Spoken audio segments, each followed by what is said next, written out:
by Dave Doyle, June 15, 2019, 3:30 p.m. Let's get one thing straight from the jump, that nugget about Chael Sonnen never winning a world championship. It needs to be accompanied with an asterisk. Paulo Filho missed weight by a whopping 7 pounds for his planned WEC middleweight title defense against Sonnen at WEC 36 on November 5, 2008. But it was Sonnen who bore the brunt of the punishment. Sonnen won the bout on across-the-board 30-27 scores, but Florida's Athletic Commission had ruled it a non-title affair, thereby penalizing the guy who had done nothing wrong. Filho, it should be noted, recognized the injustice, and followed through on a promise to mail the belt to Sonnen's home. But then, it's sort of fitting this is how it went for the American gangster, who called it a career on Friday night at age 42 after losing to Lyoto Machida via second-round TKO in the co-feature bout of Bellator 222. Few have embodied everything about this traveling carnival of a sport called mixed martial arts: the good, the bad, the hilarious, the infuriating, the inexplicable, and everything in between, like the pride of Westland, Oregon. Sonnen boasts victories over 7 men who held UFC, Pride, Strikeforce, and WEC titles: Filho, Nate Marquardt, Brian Stann, Michael Bisping, Shogun, Rui Vanderlei Silva, and Quinton Rampage Jackson, but those wins never occurred with the belts on the line at the time those fighters held them.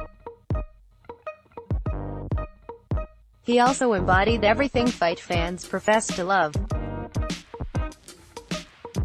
Did you ever hear about Sonnen pulling out of an important fight? Or backing down from a challenge?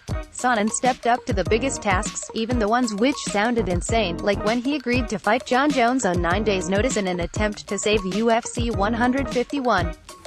Sonnen, of course, capitalized on this episode after the show was cancelled, parlaying it into a season of The Ultimate Fighter, coaching against Jones, followed by a light heavyweight title fight at UFC 159. The bad guy had a sense for seizing opportunities combined with a 21st century version of an old-school wrestling heel's ability to talk people into the arena. That not only helped his own bank account, but it gave the rub to those he fought. Anderson Silva was part of double title bill at UFC 112 for his middleweight title defense against Damian Maia because he was considered a poor draw. Then Silva's next title defense was against Sonnen at UFC 117, igniting the rivalry which helped Silva turn the corner from world-class talent who couldn't draw to beloved legend whose stature matched his skills. And UFC 117 was where Sonnen gave his finest performance, pummeling Silva for 4.5 rounds, right up until he made one split-second mistake and Silva caught him. Always layers with Sonnen. Sonnen's delivery in hyping his feuds always came with a wink and a nod, the unstated idea he knows he's full of it, and you know he knows he's full of it, but we're all playing along. And he was able to get away with it because underneath his showman's bluster is one of the finest analytical minds which has ever graced the sport.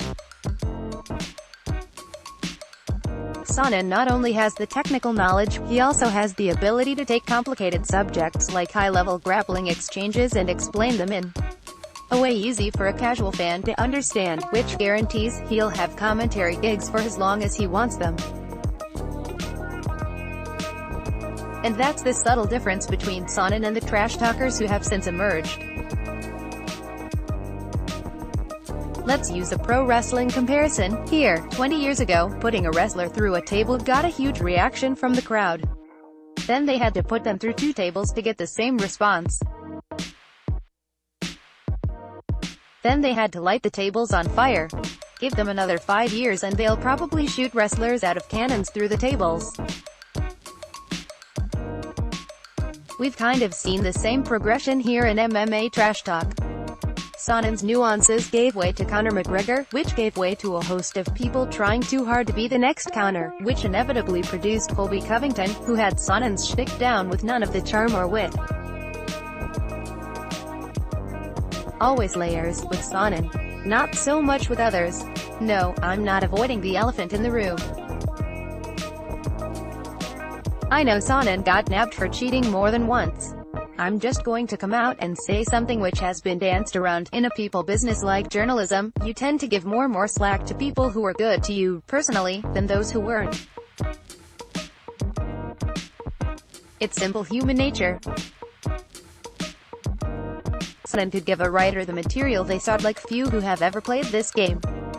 That's why you're not hearing as much about his indiscretions this morning as you might if it was another fighter with both similar accomplishments and a similar track record.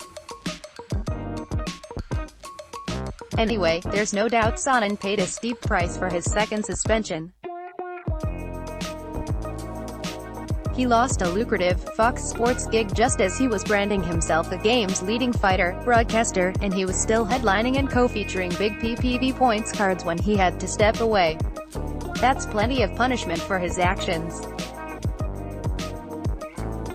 Sonnen always knew how to stay relevant, so it's no surprise he returned for one more headline run in Bellator after 3 years out of the cage. Let's hope Sonnen doesn't subject us to it. Royce Gracie vs. Ken Shamrock in Bellator, type spectacle 5 years down the road, because it became apparent over the past couple years Sonnen lost a step, and he's not going to get a better send-off than putting down his gloves in the middle of the cage at Madison Square Garden. Whether Sonnen was good or bad for the sport seems moot. He simply was MMA, the whole entire roller coaster ride personified.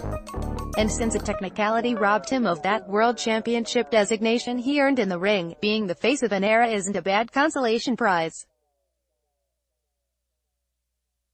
For more on Bellator 222, check out the MMA rumors section of the site. Bellator 222 breaking, Chael Sonnen, Bellator, news. Let's block ads. Why?